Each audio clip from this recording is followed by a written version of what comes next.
Paolo Avellino inaming may hawig si Kim Chiu sa anak na si Aki Avellino.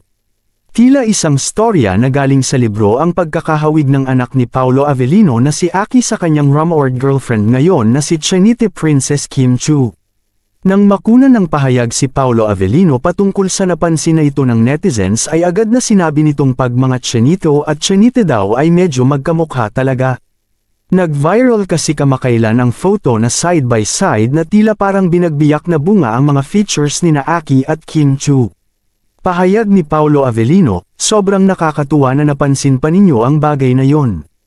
Masaya ako syempre kasi isa ang anak ko sa pinakaimportante na tao na bahagi ng aking buhay. Kung sino man ang mahal at tanggap ang anak ko ay gagawin ko yung utang na loob. Sobrang inaalagaan ko ang anak ko at kahit nasa Amerika siya ngayon ay patuloy pa rin ang pagsuporta ko sa kanya. Si Kimi maraming beses na silang nagka-video call kasi pinakilala ko naman na din silang dalawa. Sobrang magka-vibes nga sila at alam nyo namang mahilig din sa bata si Kimi kaya tuwang-tuwa din siya. Nakakagaan lang sa loob na yung mga importanteng tao sa buhay mo ay magkasundo at yun naman ang importante. Sana one day ay pag umuwi si Aki dito sa Pilipinas ay magka-bonding kaming tatlo kasama si Kimi. Siyempre malaking parte ng buhay ko at ng tagumpay ko din si Kim Chiu kaya naman mas maganda sigurong magka-bonding man lang sila. Ito ang short but sweet na pahayag ni Paolo Avellino patungkol sa anak at sa love team na si Kim Chiu.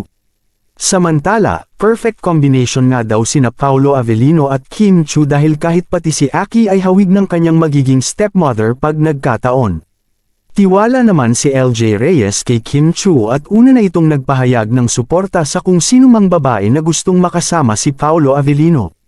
Basta't mahal ang kanyang anak at nirerespeto ito ay payag siyang ipagkatiwala ang nag-iisang pinakamamahal na anak nila ni Paolo Avellino. Anong masasabi ninyo sa balitang ito?